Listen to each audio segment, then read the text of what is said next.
C'est l'une des choses les plus importantes sur le marché des cryptos, le timing. Investir en suivant un certain timing, ça peut être très bénéfique sur le moyen terme.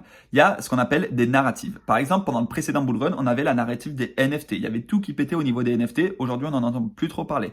Il y avait la narrative du métaverse. On avait pas mal de projets, Sandbox, etc., Mana de Decentraland, qui explosaient à la hausse quand Facebook s'est renommé Meta, le groupe, la société mère de Facebook qui détient Instagram, WhatsApp, etc. Ils se sont renommés Meta et on avait plein de trucs autour du métavers. On avait aussi la DeFi qui a été une narrative très intéressante.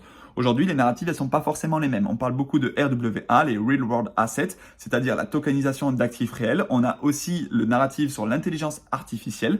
Il y a beaucoup de choses qui se passent autour de l'intelligence artificielle et on a des projets crypto qui sont très intéressants.